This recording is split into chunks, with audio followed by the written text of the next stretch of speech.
अस्सलाम वालेकुम। आज के इस वीडियो में मैं आपको सिखाने जा रहा हूँ कि ट्रांजिटिव वर्ब, इंट्रांजिटिव वर्ब और डाइट्रांजिटिव वर्ब्स क्या होते हैं। एक बहुत ही अहम और इम्पोर्टेंट टॉपिक है इंग्लिश ग्रामर में। आपको इसे गौर से सुनना चाहिए। मैं आपको इंतहाई इजी तरीके से ये सब एक्सप्लेन करने की कोशिश करूँगा। तो सबसे पहले हम देखते हैं कि what is transitive verb. Transitive verb क्या होते हैं। Transitive verb is a verb that needs an object. अच्छा, ट्रांजिटिव वर्ब ऐसे वर्ब्स होते हैं कि जिन्हें एक ऑब्जेक्ट की ज़रूरत होती है। किस चीज़ के लिए? अपनी मीनिंग को कंप्लीट करने के लिए, right.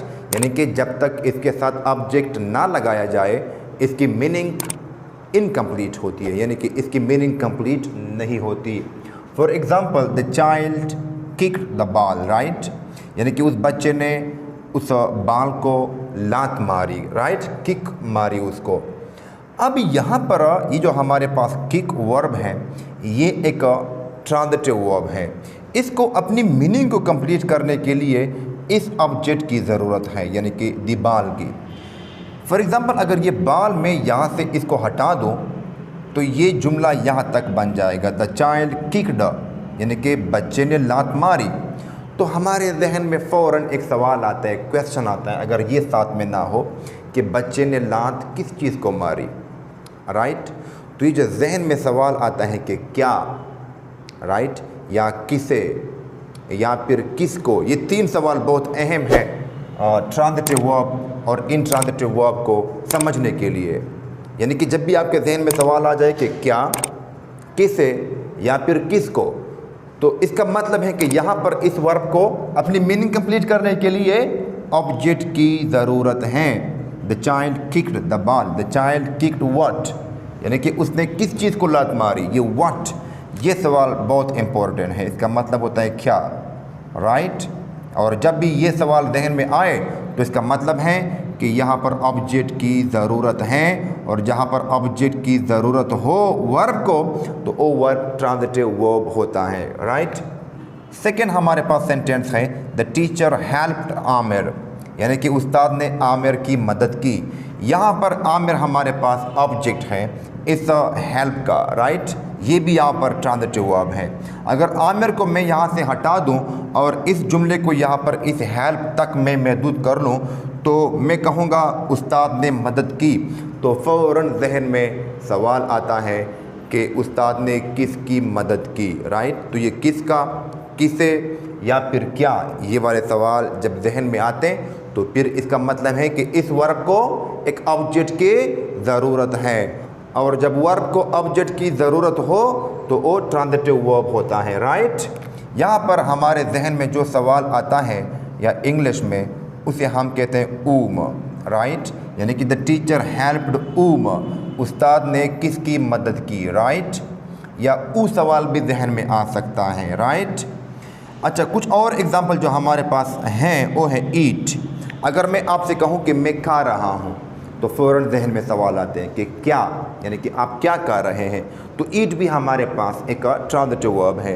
Drink, I am drinking, मैं पी रहा हूँ, क्या, ओके। ब्रेक, मैं तोड़ रहा हूँ, क्या।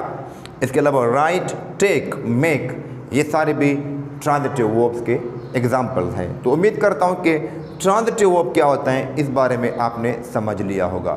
अब हम आगे बढ़ते हैं और देखते हैं कि व्हाट इज़ इंट्रांजिटिव वर्ब, कि इंट्रांजिटिव वर्ब क्या होता है। Intransitive verb is a verb that does not need an object.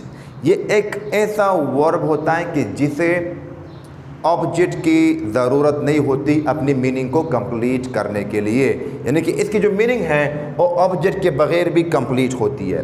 For example, he is sleeping, यानी कि वो सो रहा है। यहाँ पर स्लीपिंग हमारे पास एक वर्ब है, इसके बाद कोई ऑब्जेक्ट इस्तेमाल नहीं हुआ, फिर भी इसकी मीनिंग जो है ये कंप्लीट है, ओके। यहाँ पर हमारे जहन में ये सवाल भी नहीं आता व्हाट वाला या ऊम वाला, हमारे जहन में ये क्वेश्चन नहीं आता कि क्या, यानी कि मैं ये नहीं कह सकता कि वो सो रहा है क्या, ये नहीं आ सकता जहन में, राइट। या ये वो सो रहा है किसे या किसको, ये भी जहन में सवाल नहीं आता।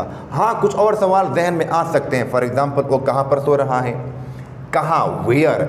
या ये सवाल भी जहन में आ सकते हैं कि वो क्यों सो रहा है, why is he sleeping, right.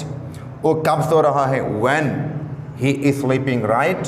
तो ये व्हेन, वाई, वेयर, ये वाले जो क्वेश्चन हैं इनका ट्रांजिटिव वर्ब इंट्रांजिटिव वर्ब से कोई ताल्लुक नहीं है, और इसका जो जवाब हमें मिलेगा वो फिर ऑब्जेक्ट नहीं होगा, उन्हें फिर हम एडवर्ब कहते हैं। Adverb of place, adverb of time, adverb of reason हम इसे कहते हैं। और एडवर्ब कभी भी ऑब्जेक्ट का काम जुमले में नहीं कर सकते, राइट। इसके अलावा जो हमारे पास सेकंड सेंटेंस है, इट इज़ रेनिंग, यानी कि बारिश हो रही है। यहाँ पर भी जुमला मुकम्मल है, कंप्लीट है, ऑब्जेक्ट के बगैर। यहाँ पर कोई ऑब्जेक्ट इसके साथ नहीं है, फिर भी इसकी जो मीनिंग है ये कंप्लीट है। तो यहाँ पर रेनिंग ये भी एक इंट्रांजिटिव वर्ब है। इंट्रांजिटिव वर्ब की कुछ मज़ीद एग्जांपल्स हैं। लाफ, यानी कि ही इज़ लाफिंग, वो हंस रहा है, जहन में कोई सवाल नहीं आता व्हाट या वाला, okay. Smile, he is smiling. Weep, live, run, walk, ये भी इंट्रांजिटिव वर्ब के एग्जांपल्स हैं। तो अब हम आगे बढ़ते हैं और देखते हैं कि what is ditransitive verb. Ditransitive verbs क्या होते हैं? Ditransitive verb is a verb that takes two objects, कि जो दो ऑब्जेक्ट्स अपने साथ लेते हैं, एक नहीं बल्कि दो लेते हैं अपने साथ, क्योंकि यहाँ पर जो डाई है इसका मतलब होता है to, okay. For example, she brought me water, वो मेरे पास पानी लेकर आई, ओके। यहाँ पर जो ब्रॉट है ये एक डायट्रांजिटिव वर्ब है और ये अपने साथ दो ऑब्जेक्ट्स लेता है, राइट। मी यहाँ पर एक ऑब्जेक्ट है और वाटर भी यहाँ पर एक ऑब्जेक्ट है।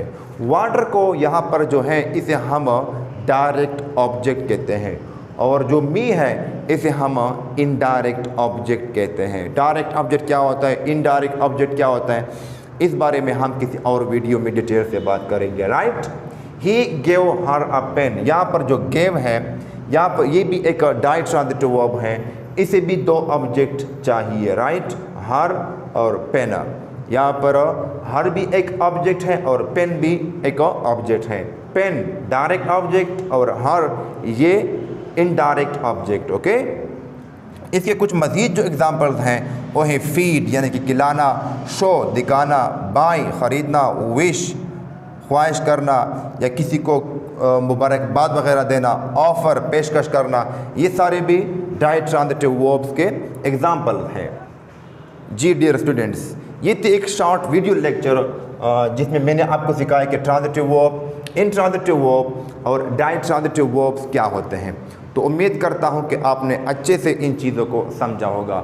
फिर भी अगर आपके जहन में कोई क्वेश्चन है, कोई सवाल है, तो आप इसे कमेंट सेक्शन में पूछ सकते हैं and I will try my level best to answer you there, okay. मैं आपको वहाँ पर जवाब देने की कोशिश करूँगा। चैनल अगर अभी तक आपने सब्सक्राइब नहीं किया है तो इसे भी सब्सक्राइब कर ले, क्योंकि मज़ीद इस तरह इंग्लिश कॉन्सेप्ट्स आपको इंतहाई ईजी तरीके से सिखाने की मैं कोशिश करूँगा। Thank you so much for watching this video.